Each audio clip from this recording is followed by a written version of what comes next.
بيحصلك إنمي وبائلك شومي أو ريدمي أو بوك وبقي بطيء.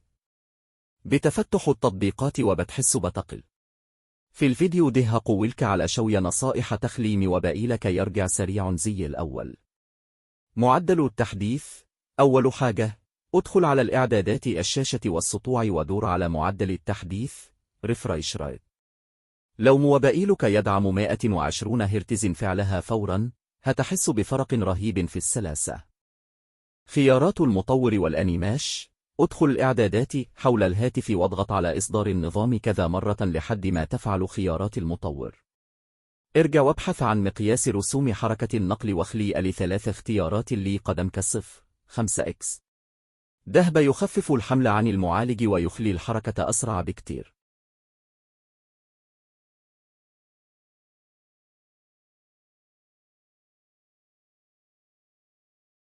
تقييد العمليات في الخلفية. في نفس القائمة، انزل تحت ودور على حد العمليات بالخلفية واختار 3 أو 4 عمليات بالكثير. ده بيمنع الموبل إنه يستهلك الرام في تطبيقات مش محتاجها. إيقاف وإمادس. ادخل الإعدادات كلمات المرور والأمان، منح وإلغاء التراخيص وقف في اختيار إمادس. ده بيوقف إعلانات النظام اللي بتقل الموبل وبتخذ من قوة المعالج.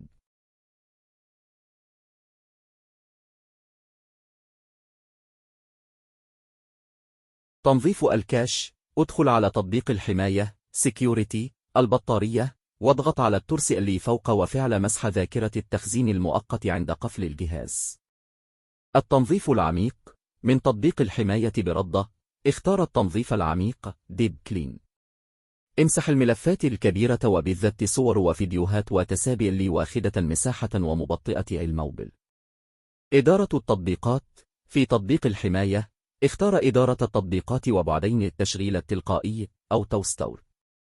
اقفل كل البرامج والألعاب اللي مش محتاجها تشتغل لوحدها، وسيب بس تطبيقات الرسائل زي واتساب وفيسبوك عشان الإشعارات توصله.